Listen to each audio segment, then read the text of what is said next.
Hello and welcome. You're watching Closing Trades on ET Now. I'm Snehisha. With me is Shrishti Sharma. And well, it's not been a good Friday for the market because if you thought our expiry was weak, we have fallen further in today's trading session as well. Sharp knocks coming in across the benchmarks. You have Nifty that's lower by 0.8%. Similar cut coming in on the sensex today.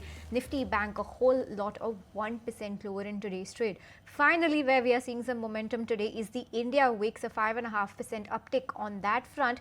Nifty is down by about 215 points on the spot and lower than 24,900. In fact, now we also slipped below 24,850 on the Nifty. So quite weak is what we're looking. However, select handful of stocks are doing well on the Nifty. Case in point, Supplier, a 3.7% uptick after good set of numbers that were reported just a while ago. SBI Life continues its winning streak. So is Apollo Hospitals, Dr. Reddy's and HDFC Life. Everything else trading in the red right now. Big cuts led by Bajaj Finance. Mild recovery from the day's low, but nonetheless under immense pressure is where Bajaj Finance is right now. That followed by Shriram Finance, Bajaj Auto, IndusInd Bank, Infosys, Bajaj Finance. It's only financials in today's trading session that you will see at the top of the list of losers. Other than that, you have sectoral action coming in from Nifty Pharma, the only sector in the green right now, supported strongly by Supplier and Torrent Pharma. Remember, upgrades is what we've seen on Torrent Pharma by Investec. Other than that, on the losing end, Nifty Energy, PSU banks, metal, IT, auto, bank, realty and FMCG, they continue to be in the red. That is what market texture is looking like right now, Shrishti, but some important stocks to watch out for because today has been the day of stock specific action. Well, indeed, and let's talk about the top gainer in the Nifty 50, Supplier. That is up almost 4% in trade right now, and that's on the back of a beat on the margin front because we have been telling our viewers that when the numbers come, only and only look out for the margins because Q4 was actually one of those quarters where the company could not held on to good margins. Well, a rebound from those levels is what we have seen, and that was actually backed by a good improvement or a good number rather in their North America sales, a slight better than what the street was penciling in, and along with that what we have seen in the management commentary as well, that is sounding positive as they are saying that G-Revlimid, do remember, I think that you have heard this name with respect to Dr. Reddy's number as well, where Dr. Reddy's did say that the contribution is getting lower, but Supplier is on the other hand is talking about the market share increase in that, so that is boding well for the company. And in guidance ahead, they're saying that they have signed an agreement to launch their first biosimilar product in the US, expected to launch in Q2 of FY26. So that is something that is cheering the street right now, and indeed the stock is holding on to the gains of 3.7% as we speak. But yes, Snehi, the markets are not doing that well, and we have seen cuts coming in and even the broader markets are not participating. But how can we forget India Wix as well, because we have seen a good rebound in today's trading session. It was below that 11 odd mark, but now it's still holding on to that 6% of the gain, and yes, the bulls are not taking this particular number quite nicely. But what to make of the market right now and what your strategy be like? Let's try to decode that with Mr. Sunil Subramaniam joining us on the show right now. Good afternoon, Mr. Subramaniam. Always a pleasure having you on the channel. Hope you're back in India or still enjoying abroad. I'm still in Singapore. All right, but you're still there. You're still with us tracking the markets. Mr. Subramaniam, let's start with the pharma space then, because two major companies, they did report the numbers. Dr. Reddy's still a buzz because many investors are looking 2 quarters ahead where semaglutide opportunity could be through. Even Supplier managed to surprise a bit on the earnings front. What do you make of the pharma space right now? Is it because the stocks were very tempered of late, that's why we are seeing a bit of a rebound from lower levels, or do you believe that good time ahead for the pharma companies? So actually, first, like you said, why were they under pressure? I would call it the Trump effect, right? Mr. Trump has been going on and on of charging heavy pharma tariffs, He's actually not done anything about it. He's just been talking, but every time he talks, there is a nervousness around, is he going after the CDMO players? Is he going after generics? How is he going to manage? So I think that's the Trump nervousness which has affected the pharma space, and that's why it was under pressure. So today, when individual companies are reporting numbers which are good, I think the market has no choice but to go and buy those because at least they have indicated their own future in a good manner. And to the extent that some of these might not get impacted by tariff, there is a window there. Pharma also contains a lot of domestic oriented things like hospitals and diagnostics, which are not in any way affected by the tariff thing. So overall, pharma is a defensive play. And one of the reasons why I think pharma underperformed in the past is that FIIs are the ones who have caused the selling pressure. And as you know, external oriented sectors are something that FIIs closely track. So I think the bounce back that you're seeing in the pharma post results is still driven by DIIs. So I think FIIs are yet to make up a distinct position on India. They're still, I would say, a bit wary about India because the delay in the BTA is not auguring well from their perspective. Sunil, so hi, this is Nehi also joining in. Want to get your overall sense on where you are seeing the market headed right now, because we have been consolidating for the last couple of months, if not more, and we have been stuck in this range. Now we are even below that 25,000 mark. Going ahead, we were expecting triggers like earnings or for instance the UK India FTA, but that's not had such a big impact on the market. FII flows on the other side are drying out. What is your sense on where the market could go ahead, and what could be the next big trigger? So I think the first thing is we need to understand the market movement over the last 3 months, right? So if you see here, starting post March itself, FIs actually in April and May were buyers, right? In June also, the buying was there, though it was less. At the same time, if you see in the last March end, mutual fund DIIs, right, of which DMFs are a big part, had built up their cash balances to I think about somewhere around 7.25% of the total portfolio, right? But over the months of April, May, mutual funds and FIs both were buyers, and that's why you saw some support to the market. But from this beginning of this month, what's happened is that I think mutual fund balances are again down to the 5% level, which is broadly a bottom. So what has happened is that I don't think DIS now have that much cash. You have fresh SIP numbers coming in. So that's what they can deploy, right? So the first thing is that I think mutual fund last earnings season, looking at the results, looking at this, domestics have largely deployed their cash and today don't have that much cash as they had a couple of months ago. FIIs, on the other hand, what's happening is that because of the BTA signing, right? Everybody expected by July 9th that there would be some action on India.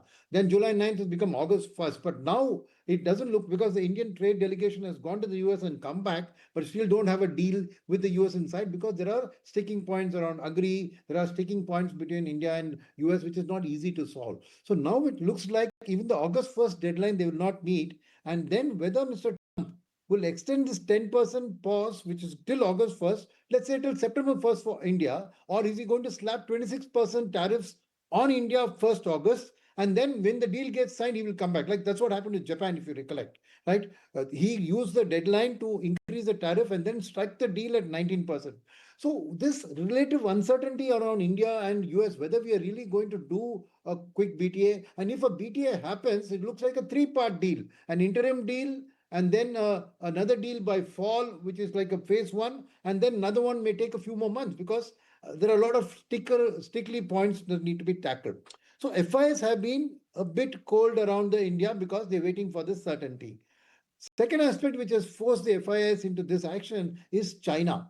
Because the China and the US have kind of come to an agreement on the tariff, though they haven't signed a proper BTA yet, the fact is that the Chinese market has been beaten down so much that its 1 year forward PE is at 11 and India is at 22. So if you look at it, it's in half of India's valuations, and the Chinese economy is what 4.5 times bigger than India. So the point is that even at a 4% growth rate for China, those numbers are huge. So a lot of FIs are now finding value in China to go and put in the market. So some amount of attention has been diverted away from India into China.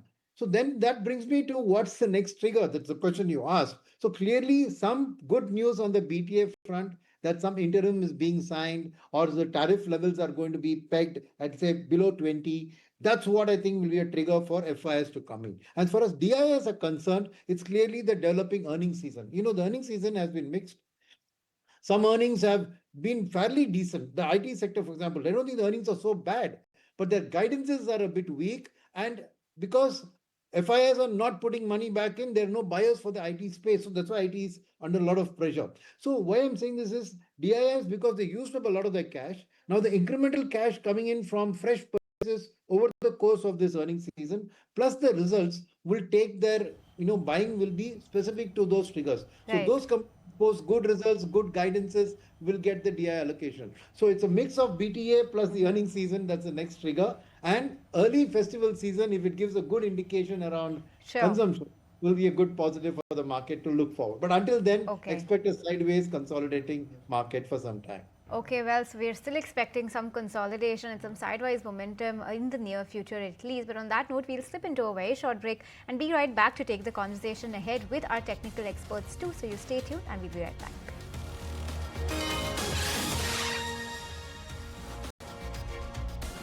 Hi there, welcome back to Closing Trades. And before the break, we were talking about how the entire financial services space is marred in today's trading session.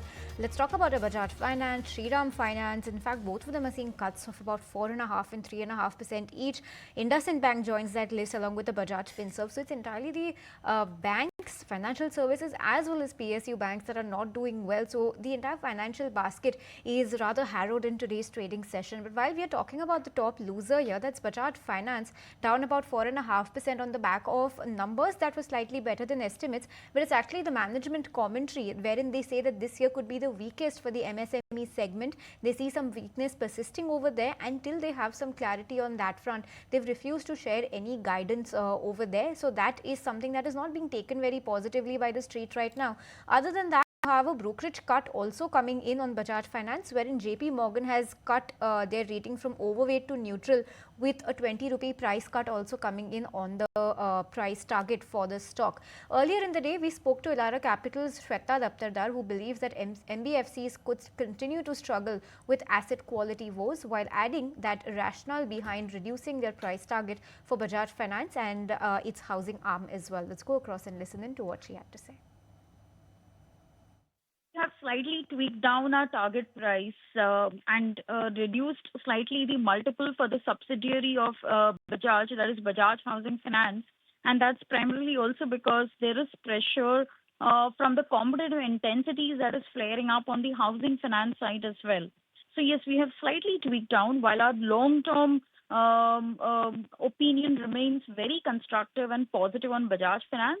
But the interim for next 1 year, and also given the fact that stock has rallied quite sizably from 700 to 900 plus rupees in past 6 months, we believe in the interim periods, the valuations will definitely sort of be range bound. We all know that they have been running down on the auto loan books, so credit costs definitely have been emanating from that portfolio as well. So building in these continued asset quality woes, the credit cost definitely will remain sticky.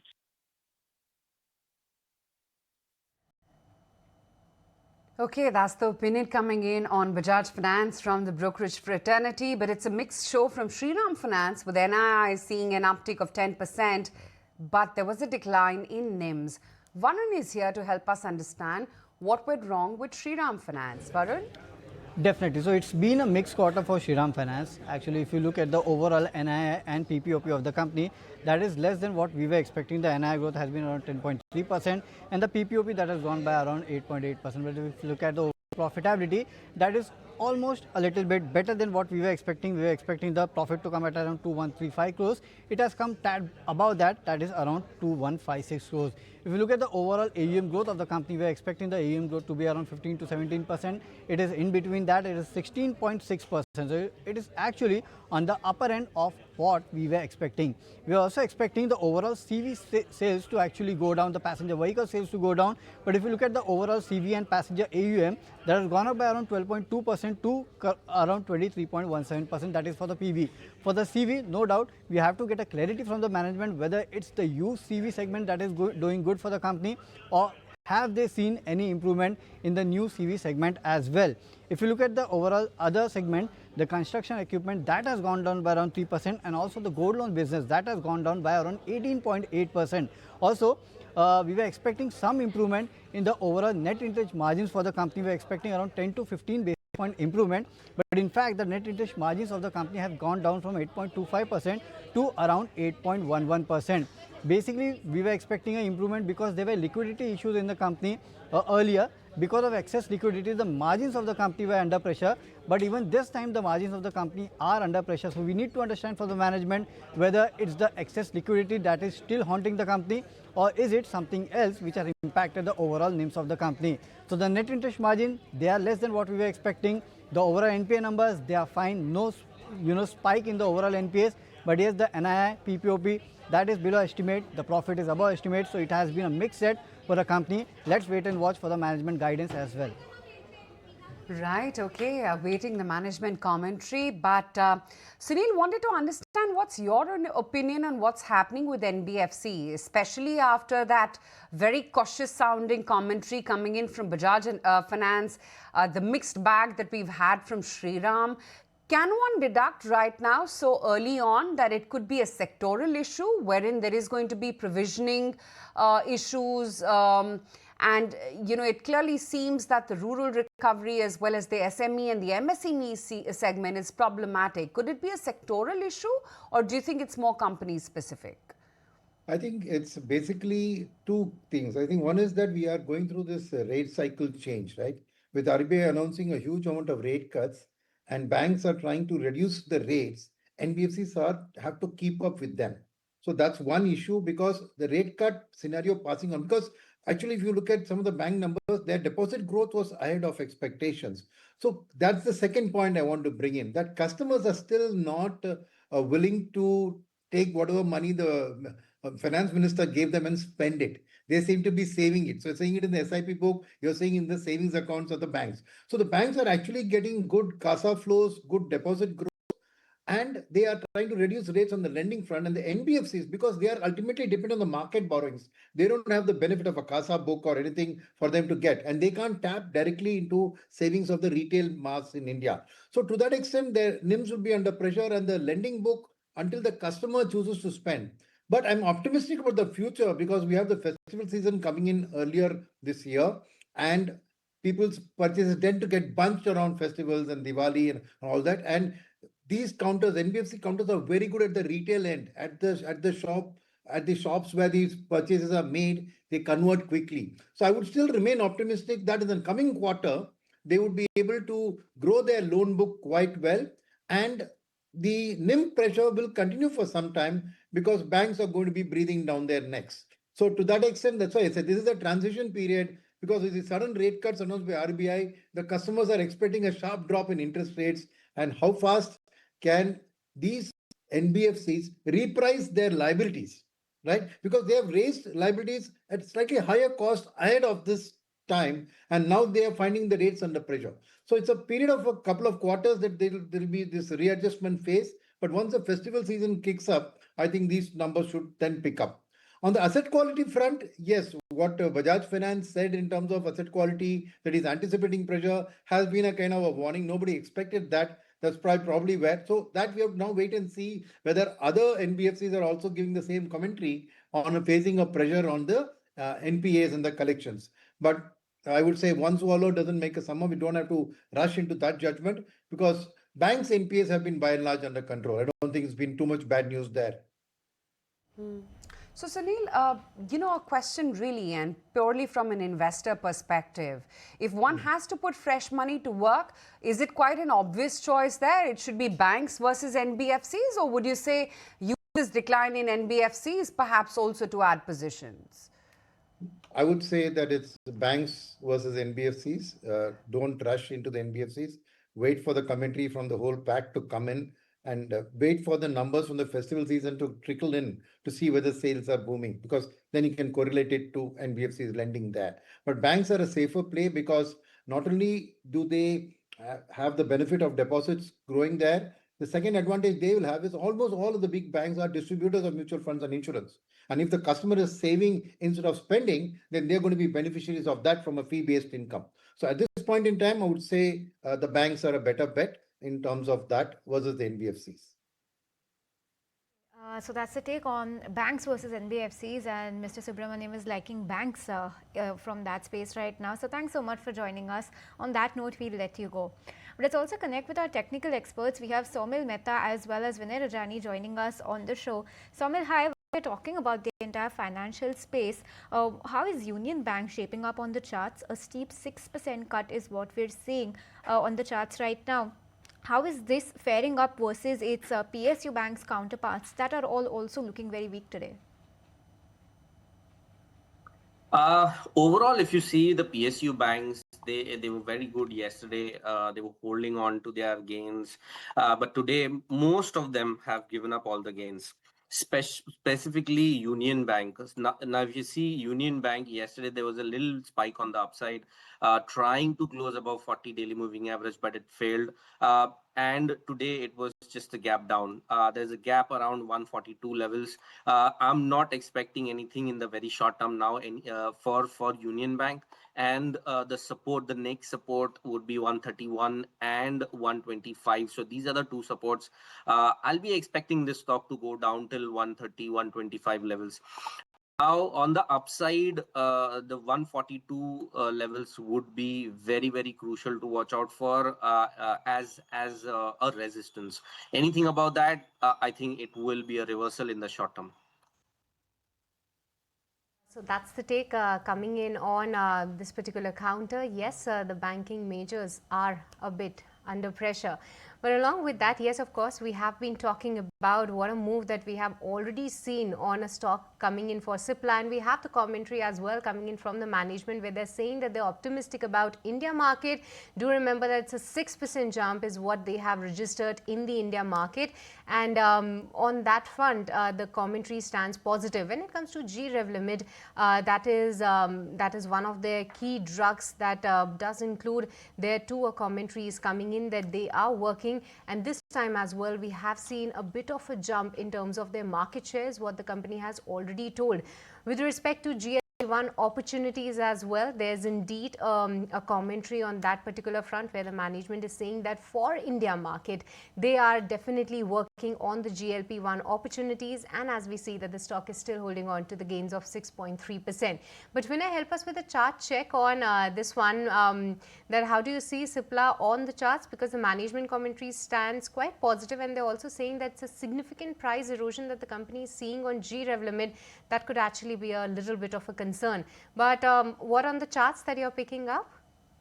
Yeah, so if I were to look at the overall chart, the monthly time frame for last 6-7 months, this stock has not been able to cross 1560 resistance. There are multiple top resistance at 1560, and today's high is also around that. Today's high is 1553. So no doubt today's movement is quite good with the volume. The stock has crossed its 50 and 200 is EMA resistance. But going by the history for last 6-7 months, this 1560 is a strong resistance which needs to be taken out. We need a confirmation in this kind of market because overall sentiment are not that great. And one day stock goes up and on the another day we see fake breakouts and ultimately trend reversal in the counter. So for the time being, yes, it is looking good, but 1560 is a very strong resistance. We need a decisive close above that. Then only we can say that the trend has reversed from the consolidation. It has got back into the bullish momentum. So no doubt it is relatively performing better, but better to wait for the resistance to be taken out, which is at 1560.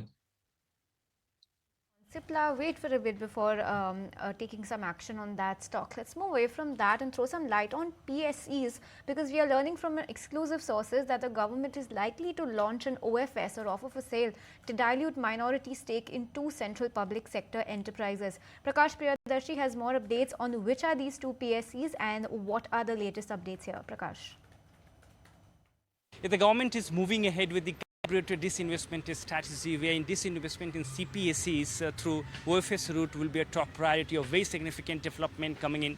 We're given to understand that the government is likely to launch OFS to dilute minority stake in two CPSCs, their GRAC and MOIL Limited, a very significant development coming in. In fact, the OFS could be launched in next 2-3 months, where government intends to dilute up to 10% stake in both companies. Along with that, central and state governments hold 74.5% stake in GRAC, whereas 64.68% in MOIL Limited. Process has been initiated. In fact, a discussion with the stakeholders have been initiated, where state governments are important party. Sources are also indicating that the government plans to divest a stake in 5-6 CPSCs via the OFS route in FY26. Calibrated disinvestment strategy has been adopted by the government, where value generation and asset creation in CPSCs remain a top priority. All right, thank you so much, Prakash, for getting us all those details. That's an exclusive story that Prakash has got with us. And yes, of course, there are plans to divest stake in CPSCs via OFS in FY26. But time now to slip into a very short break in this edition of Closing Trades. Don't go anywhere, we'll be right back.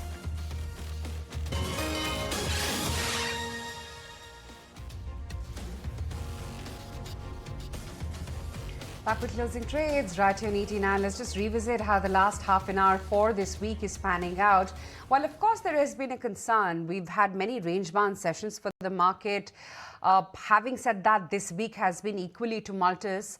And while today we're down about 1%, if we can just bring up the over-the-week chart, because we did manage to close in on that 25,200 print. And then from there, we've scaled back all the way lower to that 25,800 thereabout level. So this week, almost we're headed in for a net 0.5% decline. But I don't think that also is the real story. The real story is in the uptake that we had on Wednesday. And from there, it's been a straight decline that one has seen, and a gradual one at that. So we are back to square one and back to the lower end of the range that the Nifty has been stuck in for so long. But Jonathan Shizel as well joins in on the show right now. Jonathan, hi, good to have you on the show. The India-UK FTA deal signed, now all question marks on what happens with India-US tariffs next. But it seems like the markets domestically have bigger concerns with regards to earnings actually slowing down. What is your own sense on where the markets could actually be headed from here? Because it seems like we'll be stuck in this range for quite some time. And if there is, some more accidents in the pipeline when it comes to India Inc. Earnings, and, that perhaps could take the markets much lower from here. Yeah, and so, hi there. I agree. I think clearly we've got to put everything in the context of where the market's been and where the market's gone over the last couple of years. And certainly India has performed exceptionally well over that period, certainly versus other markets like China and even the US. So I think, as we're seeing at the moment, there's definitely a lot more focus certainly from developed market investors into emerging markets. And we're seeing a bit of a pull away out of India to a degree into some of the Chinese markets, which are breaking out. I think, as you rightly say, the issue that a lot of people have with India remains valuation. And clearly, with now question marks over some of the key sectors' earnings drivers, it's a sort of easy call to perhaps some of the short-term money to switch out of India and look to buy cheaper Chinese or other emerging market stocks.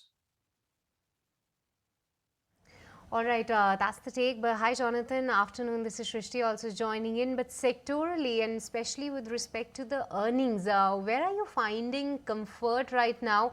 Because select NBFCs, these IT companies, they have disappointed a bit. Help us understand what's your sectoral pick as of now.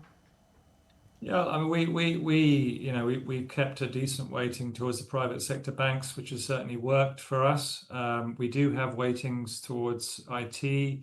We think, yes, there's certainly headwinds in the short term and some remaining uncertainty, but we still think that sector looks pretty well positioned going forward. So we're happy to sit there as well. Those are probably our two biggest sectors. Domestically, clearly, interest rates, are they going to go much lower? And we need to see a pickup in activity. So domestic consumption sectors still seem to be under a little bit of pressure. But that said, probably for us, we still, as I've said many times before, we still like the financials, and particularly the big banks, which are a good play across, to play India Inc., certainly for foreign investors anyway. Jonathan, so that's what you're liking at the moment, but what is your take on the kind of outflow that we've seen from the Indian equity markets via FIIs over the last month, last week? It's been absolutely dry and the outflow has been massive. The DIIs, the domestic institutions, are trying to back that up and balance it, but somehow that outflow number is always outperforming. What is your sense on what could be bringing the FIIs back, and when do you think this could happen? Yeah, as I mentioned, I think it's primarily driven by relative value, and global investors, seeing Chinese equities breaking out and still looking on a relative basis cheaper. And also, Chinese equities, you can play certain sort of technology stocks, which you just can't get to the same degree. The Tencents, the Alibabas. You can get some of these type of stocks in India, but not the scale and the liquidity that you've got in some of the Chinese markets. So for the moment, I think we're definitely seeing a little bit of outflow from India from that trend. More short-term money, I'd say. Back in the past, certainly when I first started investing in India, the impact of foreign investors used to be huge, and the market, I think, would have fallen a lot further. But as you mentioned, domestic investors now are a significant player and a dominant player now in the local market, and the impact hasn't been quite as severe as it used to be. I certainly used to quite like days when foreign investors were selling and we get a lot of volatility in individual stocks, which you could pick up. But yeah, we're seeing less of that these days. Right, interesting. Just let me take it across to Vineesh Rajani and get in some stock-specific ideas as well going, and if he has any BTST ideas on his list. Vinay? Yeah, so I have one short idea on CDSL because CDSL has broken down below the crucial support of 50 days EMA and has been underperforming. So CDSL July future can be shorted here around 1615, 1620. I would suggest to stop loss at 1645. On the downside, I'm expecting a target of 1570. On the other side, I would like to go long in the pharma space. One of the stock is Dr. Reddy, which has been doing well. And today, pharma sector has done well, so we can take chance by going long in this market. So Dr. Reddy is looking good around 1275, 1278. Stop loss can be kept at 1255. On the upside, we are expecting a target at 1315. All right. So yes, the pharma pack is doing indeed very well, and especially on the back of the earnings as well. We have seen good moves, and now maybe it's Laurus Lab on the up move because the stock has recovered from its lowest point post the surprise coming in on the numbers, and especially on the margins. Look at the margin performance of 24.3% this time around versus the street estimate of close to 21%. There's a beat coming across the parameters versus expectation of 122 crores, 161 crores is what the company has reported, because do remember this time even the management commentary was not that optimistic or confidence giving, because even they were projecting that they might have the ARV segment contributing a little less in this time.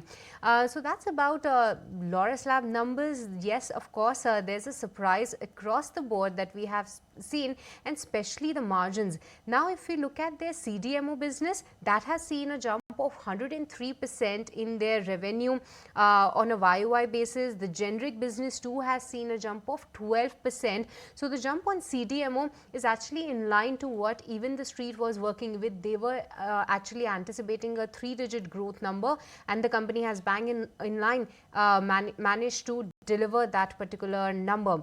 Yes, other than that, I think that the company has stopped giving their overall guidance in the presentation right now, but specifically on the number front, a bit of a move in Laurus Lab. But Vinay, quickly, if I can have your chart check on Laurus Lab. All right, Jonathan, yes, we have talked about sectors of yours, but Jonathan, any specific take on pharma? Yeah, we actually are very underweight the pharma sector globally, and we have no exposure within India. It's a sector which I think there's still some uncertainty about US policy, pressure on pricing, etc., etc. So for the time being, it hasn't acted particularly defensive over the last short period. Yes, it's some of the names in India have done reasonably well in the short term, but yeah, at the moment we still think the sector is a little bit. There are some uncertainty, so it's just keeping us away and underweight the sector. Well, completely off topic, but Jonathan, quite curious, have you ever watched any Indian Bollywood movie ever? Yes, I have. I've been seen Indian Bollywood movies within India. It's experience, that's for sure. It is. And let me sell that more to you, because it seems like Bollywood is back with a bang, and cinema halls are seeing a resurgence of audiences with movies like Chava, Sitare Zameen Par, and most recently Sayara as well, which has been raking up the moolah at the box office, throwing in a couple of popular Hollywood movies as well, and the re-releases of popular movies in the picture. Cineplexes are eyeing a very good run this year. My colleague Nivedna Prabhu joins in with the top winners this year so far. Nivedna? If the Indian box office were a film this year, the first half just gave us drama, action and a plot twist and a surprise hit, of course, no one saw coming. But Chava has led the charge at the Indian box office as far as earnings is concerned in the first half of 2025, 600 crore. Vicky Kaushal in full warrior mode, remember, proving history plus heroism is equal to pure box office carnage. Then, of course, came the sleeper stunner that we're looking at, Sayara. Ahan Pandey's debut broke 200 crores. No big name backing, just heartbreak, hooks, and probably Gen Z lapped it up. But we're also looking at the other aspect of Aamir Khan hit Rewind with Sitare Zameen Par. No OTT drop this time. He brought it to theatres old school style. 170 crores later, the verdict is in. Mr. Perfectionist still knows how to pack a hall. Metro in Dino, of course, tried for ensemble magic. Of course, it made lesser numbers as compared to the other films, but a reminder that not every nostalgic trip finds its destination. Made about 52 crores at the box office. But Hollywood showed up, and how? Engines roaring, F1 the movie, Brad Pitt racing at 60 plus like he's 26, burning rubber, and of course screen time. It zipped past 100.75 crores at the Indian box office. The man's faster clearly than algorithms. Then we also saw, of course, Jurassic World Rebirth followed with 100 crores again at the Indian box office. Scarlett Johansson plus dinosaurs, well, decent bite. And Superman has made so far 53.5 crores at the box office. Great Cape, mid-flight, but overall, of course, these numbers might improve. But the message here, Indian audiences are done with pause buttons. They're back in theatres, cheering, some of them crying, you know which film we're talking about, whistling and living the movie. The OTT wave perhaps flattening, but the big screen very much alive. And if Chava and Sayara were just the trailers, the main features are still coming for the rest of 2025. We're looking at War 2, Kohli, Jolly LLB 3 and lots more. So clearly buckle up and yes, get that popcorn bucket. The refill queue is about to surely get longer. Okay, well, so that's the take on how the box office has performed in Bollywood so far. And Jonathan, coming to you on a similar theme, right? These are themes that the Indian audiences are starting to lap up. It could be leisure, entertainment, and discretionary consumption, of course. How are you seeing these themes emerging now that this is also seeing a lot of consumer interest back home? Yeah, look, I think you're right. It's clearly one of the opportunity sets that India offers. The consumption side has always been the main focal point of most investors into the Indian market. It's a huge and growing pie and incredibly important to have some exposure there. Would totally agree with you. But Jonathan, I'm curious, which of the Bollywood movies have you liked so far? You said that you've been watching them. I have to apologize. It's been a few years, but yeah, it was quite some time ago, and I cannot remember the title. But it's good fun. Fortunately, my retention for the titles is not so good. I get that.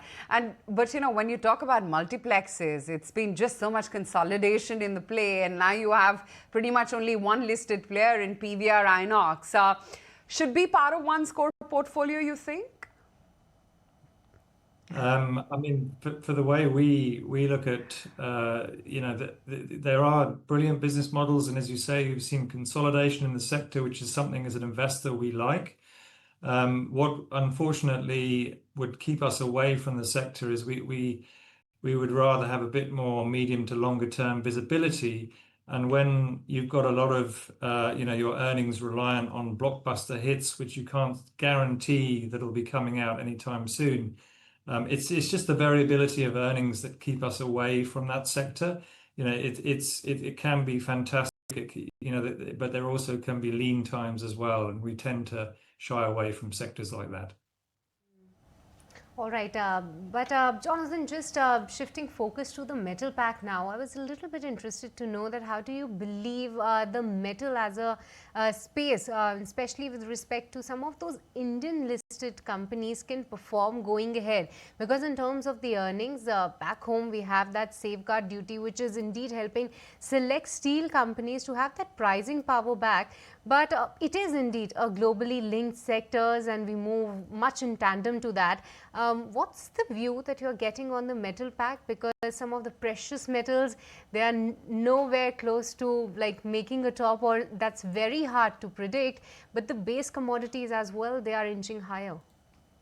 Yeah, so definitely we are very bullish on the commodity sector as a whole. We think we are probably in the early phases still of a decent bull market that should last some time.